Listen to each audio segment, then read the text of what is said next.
अस्सलाम वालेकुम वरहमतुल्लाह। जी स्टूडेंट्स, आज जो हम टॉपिक पढ़ने लगे हैं वो हमारा है एडवांस कमर्शियल लॉ में जो हम पढ़ने लगे हैं वो है contract of sale of goods. Contract of sales of goods, ये जो टॉपिक है इसमें हम कोशिश ये करेंगे कि हम डेफिनेशन से आगाज़ करें और उसी डेफिनेशन को एक्सप्लोर करते हुए मुख्तलिफ चीज़ों में हमारी डिस्कशन हो। मसलन इसकी डेफिनेशन जो है वो है a contract whereby a seller transfers or agrees to transfer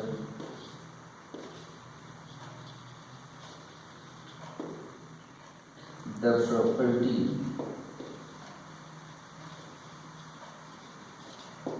in goods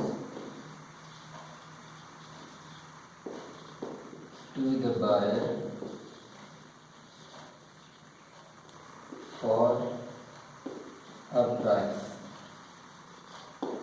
is called contract of sales of goods। जी स्टूडेंट्स, ये जो डेफिनेशन है इस डेफिनेशन को हम फिलहाल जो है पहले कोशिश करते हैं कि इसको थोड़ा सा तर्जुमा कर दें और उसके बाद ये जो वर्ड्स हमने लिखे हैं इनको थोड़ा सा एक्सप्लोर करेंगे कि ये क्या चीज़ें हैं। पहली बात तो ये कि इट इज़ अ कॉन्ट्रैक्ट, कि असल में है एक कॉन्ट्रैक्ट। तो कॉन्ट्रैक्ट है ये कहने के लिए इतना काफ़ी है कि कॉन्ट्रैक्ट है, क्योंकि आप लोग ये पढ़ चुके हैं कि कॉन्ट्रैक्ट क्या होता है और कॉन्ट्रैक्ट एक लीगल एग्रीमेंट है। लीगल एग्रीमेंट होने के लिए क्या क्या रिक्वायरमेंट्स हैं, ये सारी चीज़ें आप पढ़ चुके हैं एलिमेंट्स ऑफ कॉन्ट्रैक्ट लॉ में। तो इसीलिए हम आगे चलते हैं। वेयर सेलर, जिसमें एक पार्टी सेलर के नाम की है, यानी एक पार्टी ऐसी है जिसको हम सेलर कहते हैं, ये कैसा कॉन्ट्रैक्ट है। अब इसमें एक पार्टी का नाम तो हमें नज़र आ रहा है कि सेलर है, और दूसरी बात इसमें यह नज़र आ रही है कि पार्टीज़ के हवाले से हम देखें, एक सेलर है और दूसरी पार्टी का नाम है बायर। इसलिए मैंने इनको दोनों को सेम नंबर दे दिया। अब नंबर में क्यों लिख रहा हूँ ये इंशाल्लाह हम बाद में बात करते हैं। तो ये एक ऐसा कॉन्ट्रैक्ट है जिसमें एक सेलर और एक बायर, ये दो पार्टीज होती हैं। अब सेलर का रोल क्या है? सेलर का रोल ये होता है कि ट्रांसफ़र, ठीक है, ये है तीसरी बात। चलिए मैं इसको भी फिलहाल तीसरी बात ही कह देता हूँ। और एग्रीज टू ट्रांसफ़र, क्योंकि यहाँ पे और का लफ्ज़ है, ये ऑप्शन बता रहा है, तो इसका मतलब है कि या तो ट्रांसफ़र ये रोल है सेलर का, या फिर एग्रीज टू ट्रांसफ़र ये रोल है सेलर का। इसलिए इसको नंबर भी मैं सेम दे रहा हूँ, बाद में देखते हैं नंबरिंग क्या है। तो अब किस चीज़ के ट्रांसफ़र या मुंतकिली की बात की जा रही है? बात हो रही है असल में प्रॉपर्टी। प्रॉपर्टी किस चीज़ की? गुड्स की। तो इसलिए हम कहते हैं प्रॉपर्टी इन गुड्स, जिसको हम अलग से एक नाम दे देते हैं, हम इसको कहते हैं कि फोर्थ नंबर, ठीक है। तो अब बायर को ये यानी गुड्स की प्रॉपर्टी ट्रांसफ़र करने की हम बात कर रहे हैं, लेकिन किस मकसद के लिए? उसका पर्पज़ है प्राइस। तो ये एक नंबर आ गया। अब ये जो हमने नंबरिंग की है इस डेफिनेशन में, नंबरिंग के एक्सप्लोर करने से पहले, इसको डिफाइन एक्सप्लेन करने से पहले मैं दोबारा इस डेफिनेशन की बात करता हूँ कि ये असल में एक ऐसा कॉन्ट्रैक्ट है जिसमें सेलर या तो गुड्स की प्रॉपर्टी को मुंतकिल करता है या गुड्स की प्रॉपर्टी को मुंतकिल करने के लिए एग्री करता है बायर को। किस लिए? प्राइस के लिए। तो इसको हम कहते हैं contract of sale of goods. थोड़ा सा हम इनको ज़रा अल्फाज को, ये जो नंबर में लिखे हैं इनको करते हैं कि असल में यह है कॉन्ट्रैक्ट। और कॉन्ट्रैक्ट क्या है? एन एग्रीमेंट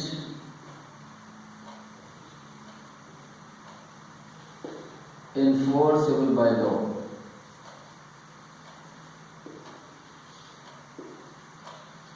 तो ये तो बात हो गई है। अब ये जो मैंने नंबर 2 लिखा है सेलर एंड बायर, सेलर तो उस पार्टी को हम कहते हैं कि जो यानी गुड्स को बाय कर रहा हो, यानी बायर। सेलर कहते हैं हम जो गुड्स को सेल कर रहा हो,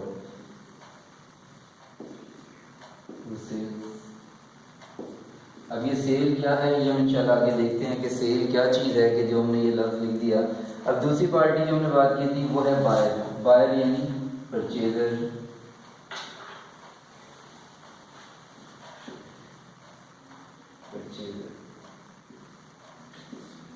ये दो पार्टी थे। इसमें रोल क्या है, ट्रांसफर्स और एग्रीज टू ट्रांसफर, दोनों का नंबर लिखा 3।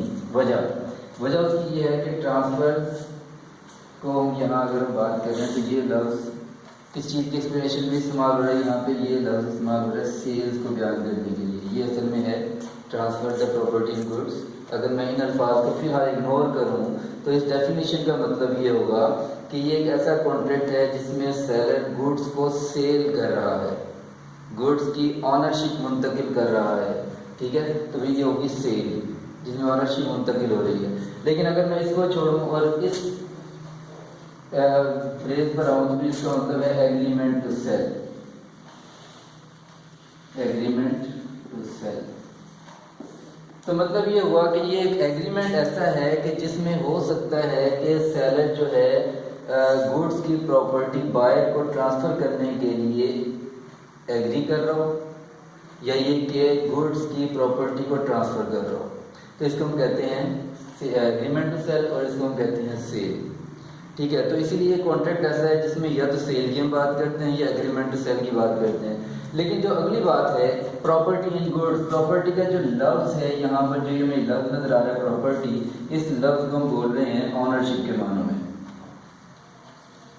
Property means ownership. अब किसकी ऑनरशिप, गुड्स की। अब ये जो गुड्स का लफ्ज़ मैंने लिखा तो गुड्स का मतलब होता है जो contract of sale of goods के कॉन्टेक्स्ट में हम बात कर रहे हैं, contract of sale of goods, इसके स्कोप में इसके यदि क्या नाम है नुक्ता नज़र से देखा जाए इसका मतलब है any movable item, any movable item other than cash, cash and actionable claim, actionable claim.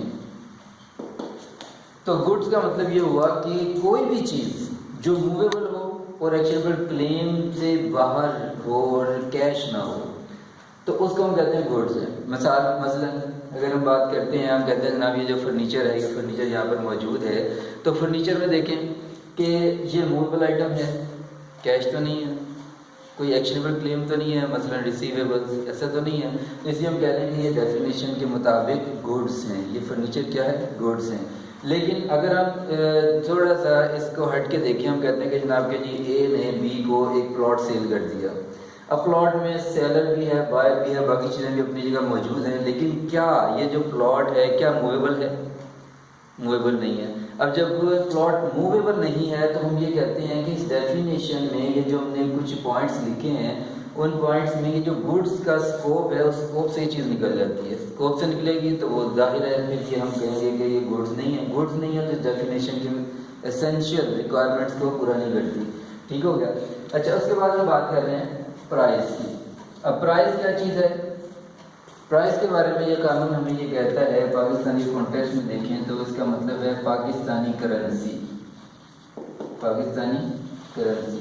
और पाकिस्तान में कौन सी करेंसी चल रही है, आप लोगों को पता ही शायद मुझसे बेहतर ही पता हो कि पाकिस्तान में करेंसी चल रही है रुपीज़ और पैसाज। अब जो रुपीज़ और पैसाज चल रहे हैं तो इसका मतलब है हम उस प्राइस की बात कर रहे हैं कि जो रुपीज़ की फॉर्म में है।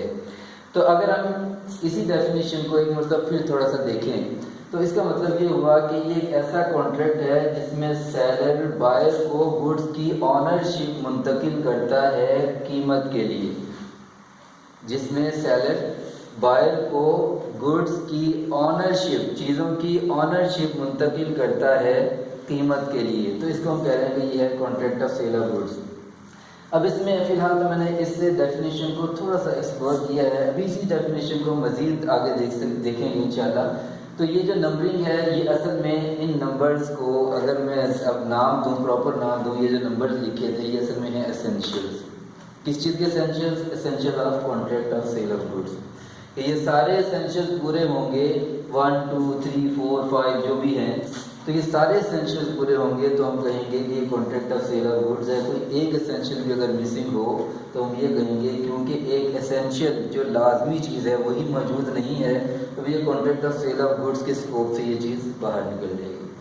ठीक है, इतने मुझे उम्मीद है कि आपको इंशाल्लाह ये कॉन्सेप्ट तो किसी हद तक समझ आ गया होगा, और इंशाल्लाह हम इसकी थोड़ी सी प्रैक्टिस भी करेंगे। और प्रैक्टिस में हमारी कोशिश ये होगी थोड़ी सी प्रैक्टिकल एग्जांपल से बात हम करें जो आप लोगों ने अब तक बहुत सी ट्रांजैक्शन ऐसी की होंगी, और ये बात जो ट्रांजैक्शन आपने की होगी उन्हीं को हम एक्सप्लोर करेंगे, उन्हीं को हम एग्जाम्पल लेके चलेंगे और उनके मुताबिक भी कुछ क्वेश्चन ज़ाहिर आप करेंगे। और अगर आप क्वेश्चन नहीं करेंगे तो फिर मैं करूँगा, ज़ाहिर है क्वेश्चन के बगैर तो काम नहीं चलता। तो इसलिए ये आज की डेफिनेशन और डेफिनेशन की थोड़ी सी एक्सप्लोरेशन, जिसमें यानी हमने कुछ एसेंशियल भी देखे, डेफिनेशन का मतलब भी देखा, तो आज हम इसी पर इत्तेफा करते हैं कि इंशाल्लाह नेक्स्ट लेक्चर में इंशाल्लाह इसी को हम मज़ीद एक्सप्लोर करेंगे कि ये सेल एग्रीमेंट टू सेल, इसके क्या क्या बारीकियाँ हैं, क्या दोनों में डिफरेंस क्या है, सेलर कौन है, बायर कौन है, और ये प्रॉपर्टी गुड्स की कौन सी काइंड है, ये सारे इंशाल्लाह हम इसी डेफिनेशन को लेके चलेंगे, इसी डेफिनेशन को भी दोबारा पढ़ेंगे। तो इसलिए ये ज़हन में परेशान नहीं होना, डेफिनेशन याद नहीं हुई अगले लेक्चर में हो जाएगी। Thank you.